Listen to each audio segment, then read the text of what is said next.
자, 오늘은 기독교 절기상 부활절을 앞두고 있는 종려주일입니다. 자, 종려주일은 예수님께서 이제 십자가 지시기 위해서 예루살렘으로 입성을 하시는데 많은 사람들이 종려 나무가지를 들고 호산나 다윗의 자손이하고 외쳤어요. 자, 호산나는 뭐냐면 지금 와서 나를 구원하소서. 이것이 바로 호산나입니다. 그리고 그 예수님의 오심을 막 환영하기 위해서 종려 나무가지를 들고 축복하고 인사했단 말이에요. 그래서 제가 어디 가도 종려나무 가지는 구해오지 못하고 어제 집사람한테 좀 만들어 달라고 그랬어요. 잘 만들었죠? 예. 하여튼 이거 좀 큰 사이즈로 해가지고 예수님 호산나 다윗의 자손이하고 이렇게 예수님의 입성을 환호했습니다. 자, 이걸 이제 기점으로 해서 그냥 종려주일 이렇게 우리가 기념해서 드리고 있습니다. 자, 그런데 예수님의 이 예루살렘의 입성 한 가지 특징이 있어요. 그게 뭐냐? 나귀 새끼를 타고 입성하셨다. 이것이 종려주일의 핵심이고 포커스입니다. 그런데 이것에 대해서 또 해석의 여지가 없어요. 왜 나귀 새끼를 타고 입성하셨느냐? 성경을 해석하고 있잖아요. 예수님은 겸손하여서 나귀 새끼를 타고 입성을 했습니다. 그러면 여기서 우리가 예수님의 입성을 좀 정리를 해볼 필요가 있습니다. 왜 입성하신 거예요? 희생제물이 되기 위해서, 십자가 지기 위해서 입성을 하신 건데, 그런데 나귀 새끼를 타고 입성을 했단 말이에요. 이 두 개가 무슨 상관이 있고 연관성이 있을까? 이 부분을 우리가 오늘 말씀을 통해서 살펴보면 그래서 예수님이 나귀 새끼를 타고 입성하셨구나. 그 분명한 의미를 알 수 있지 않겠습니까? 자, 오늘 본문의 말씀을 정확하게 해석하기 위해서는 우리가 구약 성경 미가서 6장 6절과 7절을 참조할 필요가 있습니다. 자, 한번 제가 읽어드릴게요. 내가 무엇을 가지고 여호와 앞에 나가며 높으신 하나님께 경배할까? 내가 번제물로 1년 된 송아지를 가지고 그 앞에 나아갈까? 여호와께서 천천의 순양이나 만만의 강물 같은 기름을 기뻐하실까? 내 허물을 위하여 내 마다들을 내 영혼의 죄로 말미암아 내 몸의 열매를 드릴까? 여기 보면 내가 무엇을 가지고 여호와 앞에 나갈까? 거기에 언급되어 있는 모든 것들은 희생제물이에요. 그런데 점점 더 희생제물이 좋은 것으로 확장이 되잖아요. 가장 내가 아끼는 게 뭐예요? 내 자녀예요. 내 자녀를 드릴까? 아니면 내 자신을 하나님 앞에 다 드릴까? 그런데 이 미가서 6장에 보면 그 희생제물에 대해서 굉장히 좀 회의적이에요. 이렇게 드린들 무슨 소용이 있을까? 이렇게 드린들 하나님이 기뻐하시기나 할까? 자, 어떻게 보면 희생제물에 대해서 굉장히 안 좋게 회의적으로 나쁘게 말하면 폄훼하는 것 같습니다. 그런데 분명히 성경은 희생제물의 고유의 가치를 이야기하고 있어요. 피 흘림이 없으면 제사함이 없다. 그러니까 희생제물을 통해서 바로 제사함, 죄의 용서를 우리는 경험할 수 있죠. 이것과 대체해서 제사함을 얻을 수 있는 방법은 이 세상에 존재하지 않습니다. 그런 측면에서 예수님은 예루살렘에 입성하셨는데 희생제물이 되기 위해서 십자가 지기 위해서 예루살렘에 입성을 했습니다. 자, 그렇다면 여기에 나와 있는 나귀 새끼 이 겸손의 의미는 무엇일까요? 자, 미가서 6장 8절을 같이 한번 읽어보겠습니다. 자, 시작. 사람아, 주께서 선한 것이 무엇임을 내게 보이셨나니 여호와께서 내게 구하시는 것은 오직 정의를 행하며 인자를 사랑하며 겸손히 내 하나님과 함께 행하는 것이 아니냐. 희생제물에 대해서 굉장히 회의적으로 느끼다가 하나님께서 원하시는 온전한 희생제물이 뭐냐라는 거예요. 이 세 가지가 빠지면 하나님께 드리는 온전한 희생제물, 온전한 예배가 될 수가 없다. 그 세 가지가 무엇입니까? 첫 번째 보니까 정의를 행하며, 두 번째 인자를 사랑하며, 세 번째 겸손히 내 하나님과 함께 행하는 것이다. 이것이 수반이 된 희생제물이 온전한 희생제물이다라는 거예요. 만약 이것이 수반이 되지 않으면 우리는 껍데기뿐인 예배, 껍데기뿐인 희생제물로 드리는데 중요한 건 하나님이 안 받으신다라는 겁니다. 하나씩 한번 우리 보도록 하겠습니다. 자, 먼저 정의를 행하며, 이것은 어떤 의미냐면 의로운 삶을 말합니다. 사람이 보기에 도덕적으로 윤리적으로 의로운 삶을 말하는 것이 아니고 성경의 의다라고 하는 기준은 하나님 말씀입니다. 하나님 말씀에 부합된 삶을 살아가는 건데 수직적인 측면에서 보면 하나님이 내게 요구하시는 것이 있어요. 그것에 대해서 내가 전에 하던 대로 내가 살아가는 거예요. 그리고 하나님이 이웃에게 요구하시는 수평적인 삶이 있습니다. 수직적이든 수평적이든 하나님의 말씀에 부합된 그 삶을 내가 살고 있는가? 이 부분에 대해서 한번 살펴보는 거죠. 그것이 바로 정의를 행함입니다. 그 다음에 인자를 사랑하며 나와 있죠. 여기 인자다라고 하는 것은요, 히브리 단어로 헤세드입니다. 자, 헤세드는 뭐냐? 하나님이 죄인을 사랑한 사랑을 이야기하는 거예요. 그걸 헤세드의 사랑이라고 합니다. 그리고 이 헤세드는 하나님의 성품이기도 합니다. 누가 죄인을 사랑하겠습니까? 근데 그 죄인을 사랑한 사랑을 바로 헤세드의 사랑이라고 합니다. 그러면 인자를 사랑하면 우리에게는 어떤 의미일까요? 너도 사람을 사랑해라. 너도 사람을 사랑하는데 우리는 내 힘과 내 능력으로 사랑이 안 돼요. 그런데 하나님이 죄인을 사랑하셨듯이 나도 그 사람을 사랑하는 거예요. 그것이 바로 인자를 사랑하며 바로 그런 의미예요.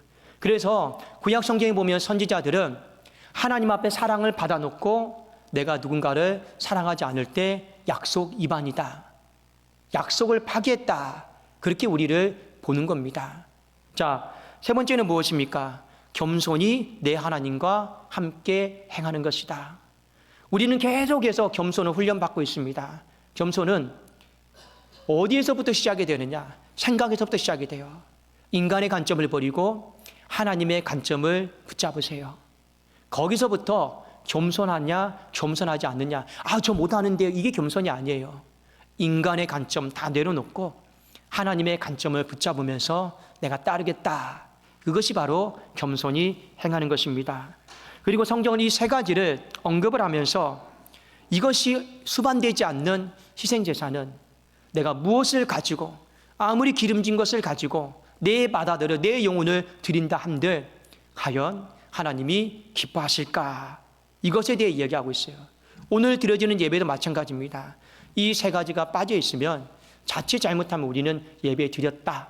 자기 만족감에 드리는 예배예요. 여러분, 오늘 한국교회 많은 성도님들이 얼마나 자기 만족감에 예배 드리는지 모릅니다. 그거 조심하셔야 돼요. 내가 드렸다가 중요한 게 아니에요.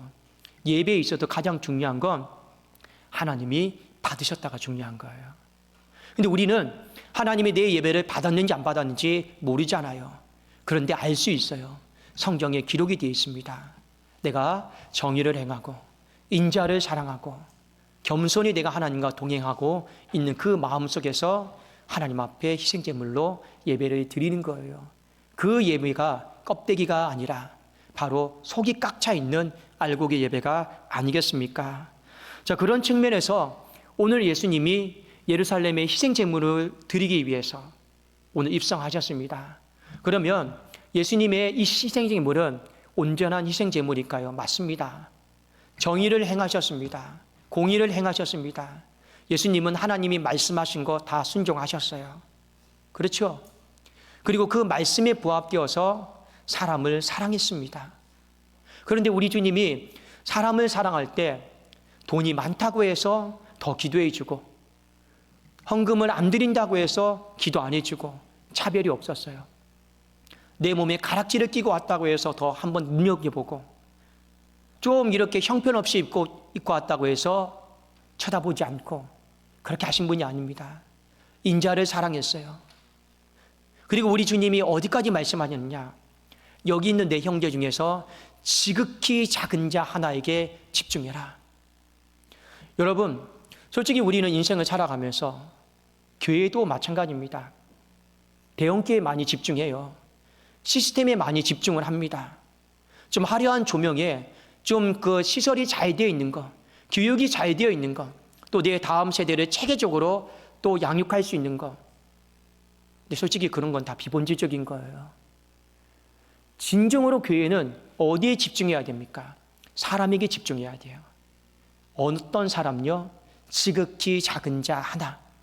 그 당시로 말하면 과부에게, 그 당시로 말하면 고아들에게, 오늘날 말하면 믿음을 잃어버린 많은 심령들에게 집중해야 되는 것이 교회의 사명이에요. 주님은 인자를 사랑했습니다. 사람을 차별하지 않았고요. 사람에게 집중했습니다. 그리고 마지막으로 오늘 종려주일과 관련해서 주님은 겸손히 행하셨습니다. 여러분, 겸손이다라고 하는 거 참 중요해요. 왜 그러냐? 인간은 의외로 상당히 교만해요. 거만합니다. 우리의 입술에는 내가 있다, 나 없으면 안 된다, 내가 하고 있다, 이 내가 자가요 떠나지가 않습니다. 교만해서 그래요. 거만해서 여러분 그렇습니다. 십자가 지는 것도 마찬가지입니다. 내 힘과 내 능력으로 할 수 있다. 우리는 얼마나 이런 교만한 생각 속에 살아갑니까? 특별 새벽기도 드리는 것도 마찬가지예요. 내 힘과 내 능력으로 못 일어나요. 주님이 깨워주셔야 되는 거예요. 일으켜 주셔야 되는 거예요. 여러분, 걷는 것도 마찬가지예요. 나는 젊으니까 절대로 넘어지지 않아. 천만의 말씀이죠. 성경에 이사야서 말씀이 뭐라 되어 있습니까? 장정이라도 소년이라도 다 자빠지고 넘어지되, 하나님이 붙잡아주지 않으면 나이와 상관없이 다 넘어지는 거예요. 하나님이 붙잡아주지 않으면 나이와 상관이 다 발을 겹지르는 거예요. 그만큼 우리가 내 힘과 내 능력으로 살아가고 있는 거예요. 교만한 것. 십자가도 마찬가지입니다. 자칫 잘못하면 내 힘과 내 능력으로 지고 가는 십자가예요. 그러나 우리 주님이 겸손하게 지고 가셨습니다. 어떤 마음으로요? 내가 죽은 십자가. 나는 죽었다. 내가 죽은 십자가로 십자가를 겸손의 마음으로 지고 가신 거죠. 또 하나, 이 겸손의 마음이 왜 중요하냐? 이 겸손은 참는 것과 관련이 되어 있기 때문에 그렇습니다. 한번 우리 성경 이사야도 53장 7절을 한번 같이 한번 보실까요? 함께 읽겠습니다. 7절입니다. 시작. 그가 곤욕을 당하여 괴로울 때에도 그의 입을 열지 아니하였으며 마치 도시장으로 끌려가는 어린 양과 털 깎는 자 앞에서 잠잠한 양같이 그의 입을 열지 아니하였도다. 여기 말씀에 보면 사람들에게 멸시를 받고 무시를 당하고 조롱을 당했어요. 그런데 그의 입을 열지 않았어요. 참았다라는 거예요. 참았어요. 근데 이 참는 마음은 성품에서 나오는 건 아닌 것 같습니다. 참는 마음도 하나님이 주셔야 돼요. 그래서 이 참는 마음이 어디에서 뿌리를 두고 있는가 봤더니 에베소서 4장 2절에 보니까 겸손해서 참는 마음이 시작이 돼요. 제가 한번 읽어드리겠습니다. 모든 겸손과 온유로 하고 오래 참음으로 사랑 가운데서 서로 용납하고. 이 오래 참음의 출발점이 어디입니까? 모든 겸손입니다. 왜 우리가 참는 게 안 될까요? 왜 나만 참아야 됩니까? 왜 나만 손 내밀어야 됩니까? 왜 나만 먼저 양보해야 됩니까? 왜 나만 물러줘야 됩니까? 교만해서 그렇습니다. 겸손으로 무장되어 있지 않아서 그래요. 왜 나만 해야 됩니까? 그러면 참는 게 절대로 안 됩니다. 그렇지 않겠습니까? 그래서 예수님이 나귀 새끼를 타고 입성하셨을 때 여기에 겸손의 두 가지 의미가 있습니다. 하나는 여러분 무엇입니까? 내 힘과 내 능력으로 지는 십자가가 아니라 성령께서 도와주셔야지만이 질 수 있는 십자가입니다. 또 이 겸손의 의미는 무엇입니까? 다 참겠습니다. 그런데 내 힘과 능력으로 참는 게 아니에요. 제가 참을 수 있도록 하나님 도와주십시오. 그런 마음으로 오늘 나귀 새끼를 타고 입성을 하신 거예요. 그러니까 예수님은 이제 희생제물로 드려진 겁니다. 그리고 하나님은 그 희생제물을 십자가를 온전하다 그렇게 받으신 거고, 그 온전한 십자가를 통해서 우리에게 주신 유익이 무엇입니까? 온전한 용서, 온전한 제사함을 우리가 누리고 있는 것 아니겠습니까? 사랑하는 여러분, 한 주간의 삶을 놓고 기도했으면 좋겠습니다. 우리는 예배 드리는 것에 대해서는 많이 익숙해져 있습니다. 구약의 용어로 말하면 희생 제물로 드리는 것에는 많이 익숙해져 있어요. 그런데 오늘 미가서에 나와 있는 고백처럼 내가 무엇을 가지고 하나님 앞에 나갈까? 내 맏아들을 드릴까? 천천의 순양이나 강물에 기름을 드릴까? 아니면 내 몸을 드릴까? 아무리 100번 1000번 생각을 해도 이건 아닌 것 같아. 껍데기만 남아있는 것 같아요. 사람아, 주께서 내게 무엇을, 선한 것이 무엇인지를 보이셨나니 공의를 행하고 인자를 사랑하며 겸손히 내 하나님과 함께 행하는 것 아니겠느냐.